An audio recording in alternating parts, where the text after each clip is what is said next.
Esta noche vamos a reiniciar el estudio de Nehemías y vamos a entrar en el capítulo 5 que habíamos terminado la vez pasada con el capítulo 4, donde Nehemías se encuentra con dificultades, pero gracias a su sabiduría y la guianza de Dios logra sostener y rechazar todo tipo de ataque contra su persona para detener la obra del Señor. El capítulo 5 podríamos titularlo El hombre rico y el hombre pobre, porque ahora van a aparecer otra clase de problemas que van a cierta forma detener la obra de la reconstrucción de los muros, y son problemas internos que no venían de los enemigos extranjeros, sino más bien dentro del mismo pueblo de Israel, porque había había un clamor de parte del pueblo que estaba siendo oprimido por sus mismos hermanos.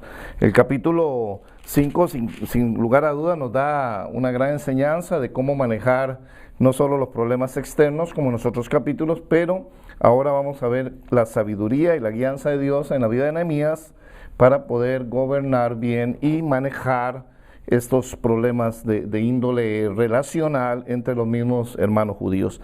Y la queja la vemos inmediatamente en el capítulo 5, versículo 1, donde dice: entonces hubo gran clamor del pueblo y de sus mujeres contra sus hermanos judíos, y había quien decía: nosotros, nuestros hijos y nuestras hijas somos muchos, y por tanto hemos pedido prestado grano para comer y vivir. Y había también otros que decían: hemos empeñado nuestras tierras, nuestras viñas y nuestras casas para comprar grano a causa del hambre. Y había otro grupo quienes decían: hemos tomado prestado dinero para el tributo del rey sobre nuestras tierras y viñas. Y habían tres grupos quejosos porque habían hecho tres cosas. Unos habían pedido prestado grano, alimento para poder vivir y comer, y otros habían empeñado, habían dado sus tierras como respaldo para hacer préstamo, las viñas, y también para comprar comida, comprar grano, y la razón era que no tenían lo suficiente para sobrevivir. Y un tercer grupo clamaban diciendo: hemos tomado prestado dinero para pagarle al tributo al rey, pagar los impuestos al rey, y habían puesto de respaldo a sus préstamos también sus tierras y sus viñas. Bien, ahora bien, nuestra carne, dicen ellos en el versículo 4, es como la carne de ellos, ¿verdad? Versículo 5, nuestra carne es como la carne de nuestros hermanos y nuestros hijos. O sea, están diciendo: ¿por qué nosotros estamos siendo oprimidos? Por nuestra misma raza, por nuestra misma gente. Y el clamor era que sus hijos eran también llevados en esclavitud, como hemos entendido, un sistema que tenían para soportar los pagos. Dicen ellos: dimos nuestros hijos y nuestras hijas a servidumbre. La palabra servidumbre es como esclavitud, y algunas de nuestras hijas todavía están allí y no tenemos posibilidad de rescatarlas porque nuestras tierras y nuestras viñas son de otros. Se habían empeñado todo, aún a sus propias hijas en servidumbre, y no había manera de cómo rescatarlo. La pregunta sería: ¿por qué estarían toda esta gente tan empobrecida? ¿Qué había sucedido? Durante 90 años habían pasado desde que el primer grupo del exilio había vuelto, y nos dice en el libro de Esdras, capítulo 1, versículo del 5 al 11, que habían traído muchas cosas materiales, venían con riquezas, muchos bienes, y de alguna razón habían malgastado, habían usado incorrectamente los fondos, y se había venido una situación económica muy difícil. Nos cuenta Esdras también el capítulo 2 que traían una gran riqueza, habían traído asnos, caballos, mulas, camellos, en fin, habían venido bien equipados económicamente para que la situación no fuera la que se está reinando en el momento que llega Nehemías a la reconstrucción. Durante la construcción del templo también habían donado en forma extravagante para su embellecimiento, o sea que había dinero. Lo que había sucedido es que se habían aprovechado unos de los otros para cobrar a usura préstamos, ¿cierto? Y de esa manera se encontraban sus hermanos esclavizados bajo las deudas y los problemas económicos. Entonces, ¿por qué no se había resuelto este problema durante tantos años? Solamente cuando llega Nehemías se da cuenta.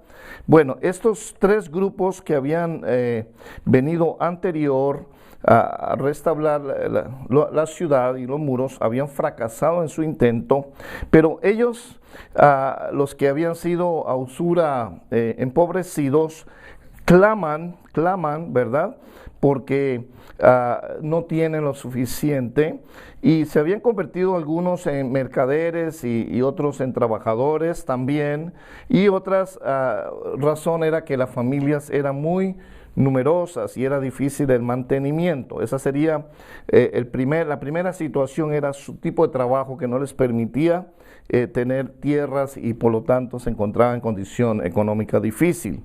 El segundo grupo de gente que está reclamando a Nehemías eran los que formaban el grupo de los agricultores. Dice el capítulo 5:3, habían dado sus granjas, sus viñas, sus huertas, sus tierras, y muchas veces, por estar descubierta la ciudad sin protección, también eran asaltados por algunos de los ladrones que vivían en esa zona, los beduinos, y por esta razón también sus cosechas tal vez no le daban lo suficiente, y por esta razón ellos tenían que hacer préstamos a sus hermanos, los cuales después se miraban en la condición de que no podían hacer los pagos, ¿verdad?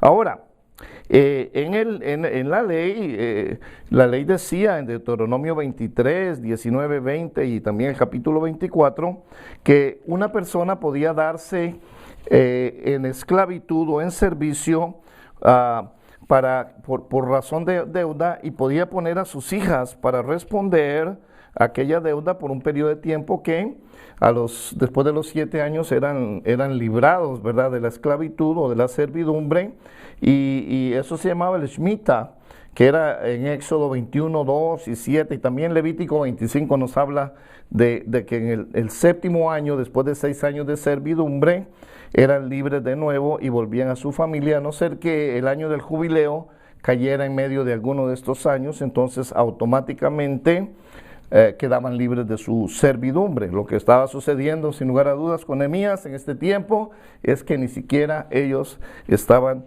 obedeciendo la ley. El tercer grupo son los que se quejan por los impuestos. Ellos dicen: no podemos pagar los impuestos, hemos pedido prestado, hemos dado nuestras tierras, y los ricos prestamistas al momento en que se ejecutaba la hipoteca, iban y les quitaban sus tierras y los dejaban sin el sustento diario. Este grupo de agricultores y gente que había debido tanto no podían seguirse manteniendo con el fruto del trabajo en la tierra.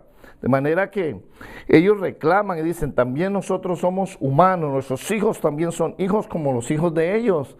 No es justo que tengamos que tener a nuestra familia allí pasando necesidades y no podemos repagar o volver a pagar las deudas. Bien, en los versículos del 6 al 8 vamos a ver que Nehemías no evade el problema o la queja, sino que la confronta directamente. Dice: y me enojé en gran manera cuando oí su clamor y estas palabras.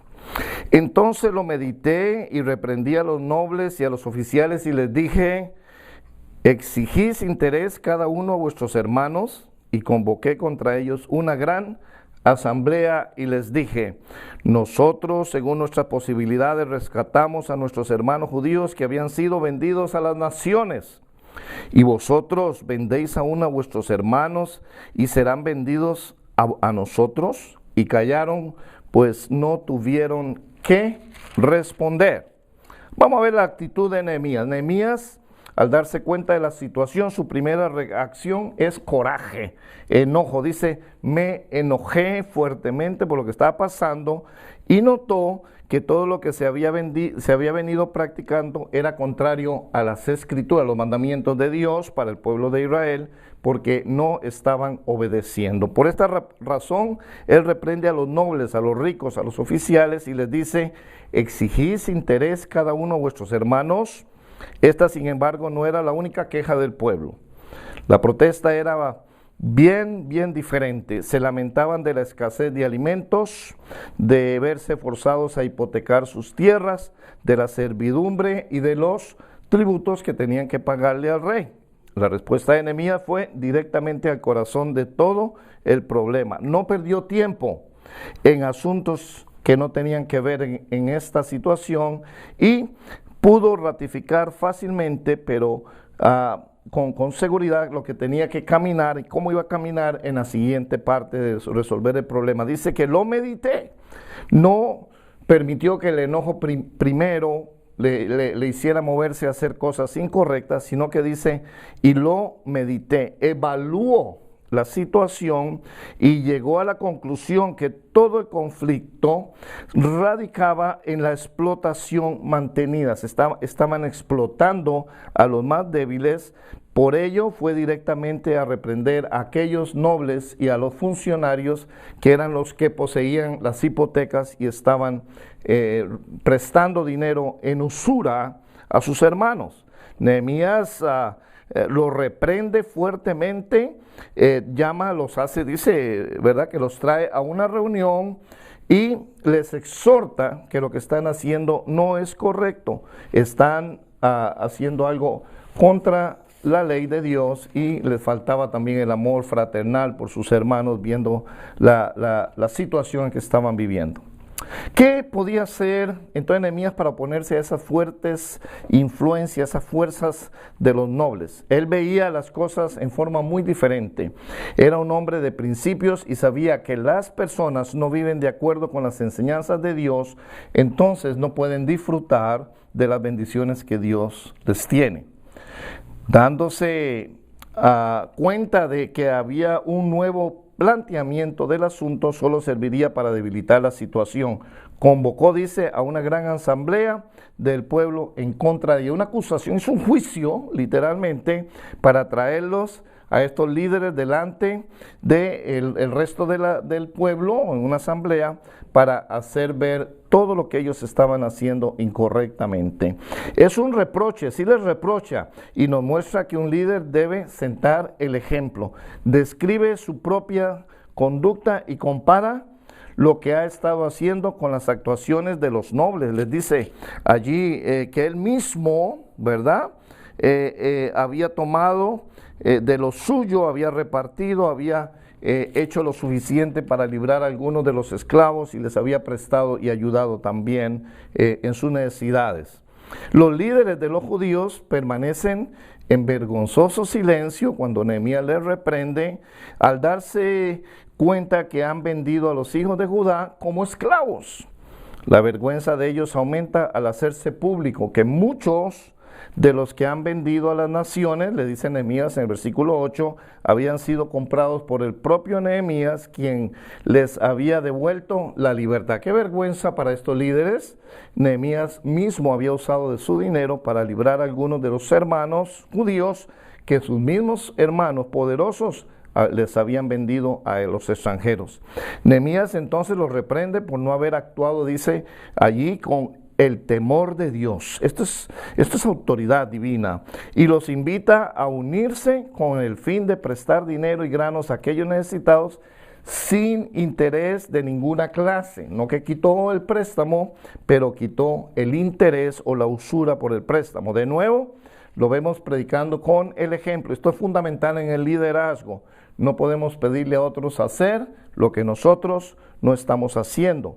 Por lo que es muy recomendado que sigamos el ejemplo en el liderazgo. Entonces los nobles aquí evidentemente ven en Nehemías un ejemplo a seguir y empiezan a caminar en esa dirección. Vea lo que dice el versículo 10, también yo, dice, y mis hermanos y mis criados les hemos prestado dinero y grano, quitémosle ahora este gravamen, quitémosle este interés, versículo 10. Bien, entonces, en el versículo 11 les vuelve a exhortar y les dice, os ruego que le devolváis hoy sus tierras y sus viñas, sus olivares y sus casas y la centésima parte del dinero del grano, o sea, el interés que habían cobrado, el 1% mensual, del vino y del aceite que demandáis de ellos interés. Es un interés del 1% mensual, es exorbitante, altísimo, y Nehemías les exhorta a quitar ese impuesto o ese interés, perdón, por el dinero, y también devolverles sus tierras para que ellos tengan la manera de sobrevivir trabajando la tierra y teniendo lo suficiente. Versículo 11 dice, 12, y dijeron, lo devolveremos y nada le demandaremos, haremos así como tú dices. Entonces convoqué a los sacerdotes y les hice jurar que harían conforme a esto. Es importante que Nehemías llame a los sacerdotes y los meta dentro de la ecuación para que estos nobles y principales no se hubieran echado atrás después de pasar la asamblea, hubieran dicho, no, ya no lo vamos a hacer. Los hizo una juramentación delante de los sacerdotes, versículo 12, y dijeron, lo devolveremos, ¿verdad?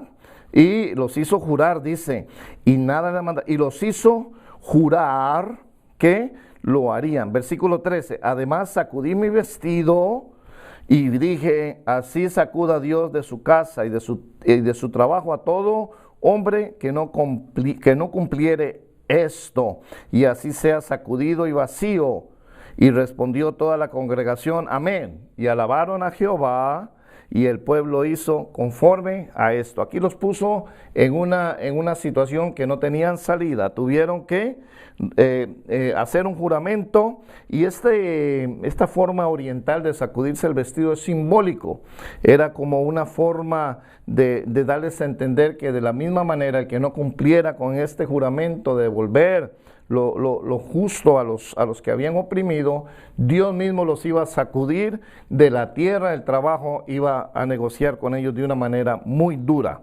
Así, un día bien cargado de muchas dificultades, muchos problemas, empieza a terminar la opresión, y terminó lleno de regocijo para todos. El pueblo se alegró en este juramento cuando ellos dijeron amén, en el versículo 13, y alabaron a Jehová, y el pueblo hizo, dice, conforme a esto. O sea, todo lo que había empezado muy difícil termina ahora con fiesta, con alegría. El pueblo reconoce la situación y entonces hay un regocijo de que se logró el éxito en restaurar a los que estaban necesitados y poner todo en el orden correcto. Nehemías, sin embargo, nos mostró cómo manejar este tipo de situación. Estuvo dispuesto a detener los trabajos y otras quejas que hubo para poder atenderlas. Y acuérdese que Nehemías, su principal idea y su plan era reconstruir los muros, y debido a esto tuvo que detener la construcción porque estas quejas era necesario escucharlas. Supo atenderlos y escucharlo como a personas y no como meras estadísticas. Eran más importantes que todas sus metas y sus horarios de producción. ¿Qué hay un principio? ¿Qué es más importante, la obra del Señor o los que trabajan en la obra? Y sin lugar a dudas el Señor ocupa el primer lugar, y la obra del Señor la hacemos a través de personas que cooperan y ayudan. Ellas son más importantes que lo que estamos haciendo.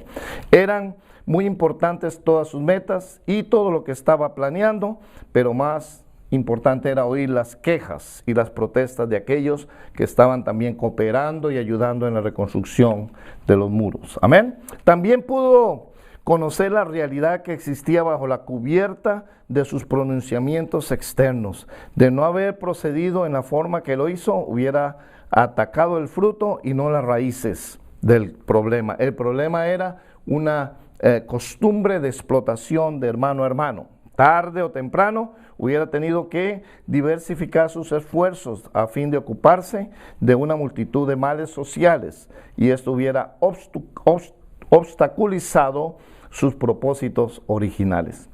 Solo atacando la raíz de todo podía resolver el problema planteado. En tercer lugar, podemos decir que Nehemías tuvo valor para actuar. No temió, no tuvo temor, no se hizo a un lado sabiendo que los que estaban oprimiendo a los demás eran los nobles, los superiores, la gente adinerada, los oficiales del pueblo. Muchos líderes ven claramente lo que se necesita hacer, pero falta muchas veces la fortaleza y el ánimo para enfrentar responsablemente las dificultades. En este caso, Nehemías evaluó la cuestión a la luz de la palabra de Dios y llamó a los dirigentes a fin de encauzarlos en la voluntad revelada del Señor. En el versículo 6 dice que me enojé en gran manera viendo la situación. Vemos que lo primero que hizo Nehemías fue admitir su enojo, no excusó, no lo ignoró ni lo disminuyó. No trató tampoco de proyectar su indignación sobre otros o culparlos por todo lo que estaba sucediendo. Tampoco trató de suprimir sus emociones. De haberlo hecho muy pronto, hubiera olvidado el incidente, pero la supresión de sus sentimientos había producido efectos dañinos en su personalidad. Él pudo extraer, sacar de su corazón lo que él sentía. Otro principio importante es que no solo hay que enfrentar la realidad, la necesidad de tomar un tiempo. Entonces dice el versículo 7, lo meditó. Nehemías no fue impulsivo de ir adelante y a confrontar a estos líderes sin meditarlo. Y estoy seguro que esa meditación personal de Nehemías en la presencia del Señor era parte de buscar su guianza, la guianza de Dios en oración, en ayuno, como lo había hecho anteriormente, de manera que él pudo reflexionar sobre el asunto detenidamente, se tomó el tiempo necesario para evaluar la situación y luego decidir cuál era la acción que tenía que tomar. Así que podemos ver en Nehemías una sabiduría tremenda de poder enfrentar un problema de esta clase, de esta magnitud, un poco complicado porque era un problema interno más que un problema de enemigos externos. Fue una delicada confrontación, tuvo que enfrentar a estos líderes. Habiendo tomado su decisión, Nehemías se enfrentó audazmente a los jerarcas de Jerusalén y les explicó la atrocidad de su conducta. Entonces convocó a una gran asamblea y tras exponer las acusaciones contra ellos, les brindó la oportunidad de poder redimirse, de poder hacerlo de la manera correcta. Y ellos, al verse confrontados, dice el versículo 8, callaron, pues no tuvieron que responder. Pero hubo un momento de reparación, un momento clave en el proceso de la reconstrucción de los muros. Con la totalidad del pueblo en pleno conocimiento de los hechos, Nehemías se dispuso a llevar todo el asunto a una conclusión satisfactoria y habló conciliatoriamente y dijo, quitémosle, y se incluye él, ahora este gravamen, os ruego que le devolváis hoy sus tierras. Podemos concluir diciendo que Nehemías era una persona que vivía en el mundo de la realidad. No dejaba nada al azar. Por eso le exigió a los nobles y a los oficiales un compromiso más efectivo, como algo por escrito o un equivalente de esto. Y ellos aceptaron su solicitud y se comprometieron formalmente a actuar de la manera comprometida. Entonces tuvo lugar algo extraordinario, porque toda la congregación, dice, respondió, versículo 13, y toda la congregación respondió, amén, así sea, y alabaron a Jehová. Este final es importante, nos muestra que Dios puede ser glorificado cuando manejamos las cosas de la manera correcta como Dios desea que lo hagamos, para que todo llegue al final feliz de lo que estamos sirviendo en la obra del Señor. También, para terminar la lectura del capítulo, en el versículo 14, Él les hace ver su situación y les dice: también desde el día que me mandó el rey, que fuese gobernador de ellos en la tierra de Judá, desde el año 20 del rey Artajerjes hasta el año 32, 12 años, ni yo ni mis hermanos comimos del pan del gobernador, lo cual él tenía derecho porque tenía ese trabajo de gobernar Jerusalén. Pero los primeros gobernadores que fueron antes de mí abrumaron al pueblo y tomaron de ellos por el pan y por el vino más de 40 siclos de plata, y aún sus criados se enseñoreaban del pueblo, pero yo no hice así a causa del temor de Dios. Qué lindo que Nehemías dice: yo no abusé de mi autoridad, de mi derecho que tenía, porque no solo viendo la situación económica de los israelitas, de sus conciudadanos, sino que también porque él tenía un temor reverente al Señor. Versículo 16, también la obra de este muro restauré mi parte, él hizo su parte, y no compramos heredad, y todos mis criados estaban allí en la obra. Además, 150 judíos y oficiales y los que venían de las naciones que había alrededor de nosotros estaban a mi mesa. Tenía 150 comensales, gente que llegaba allí a trabajar, y Nehemías los alimentaba de su propio bolsillo y comían en su mesa. Versículo 18, y lo que se preparaba cada día era un buey y 6 ovejas escogidas. También eran preparadas para mí aves, y cada 10 días vino en toda abundancia, y con todo esto nunca requería el pan del gobernador, o el sueldo, lo que quiere decir el sueldo, el pago del gobernador, porque la servidumbre de este pueblo era grave. Y me encanta cómo termina el capítulo 5, cuando Nehemías, como si Dios no tuviera en memoria todo lo que hacemos, le dice: acuérdate de mí para bien, Dios mío, y de todo lo que hice por este pueblo. Qué lindo.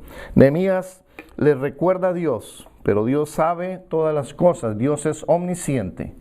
Y todo lo que hacemos, sea un vaso de agua, dice Jesús, que demos en su nombre, no quedará sin su recompensa.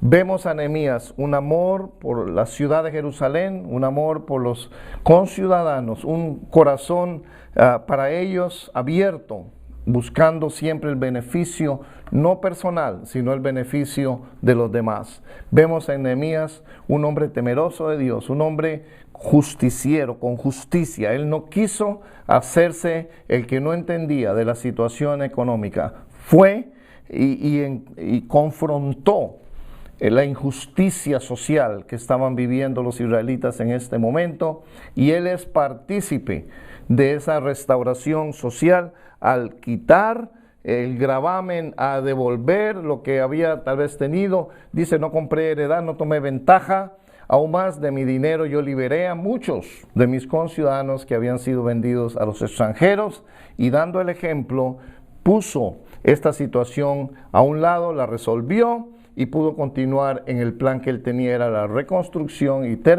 concluir el trabajo al cual Dios le había llamado para que estuviera allí en Jerusalén. Que sea un ejemplo para nuestras vidas nuestro héroe Nehemías, y que podamos tomar de él algunos de estos principios para aplicarlos también en nuestras vidas, en nuestro diario caminar, para que el Señor nos use para la gloria de su nombre. Que Dios les bendiga, muchas gracias. Aquí terminamos el capítulo 5 de Nehemías. Dios les bendiga.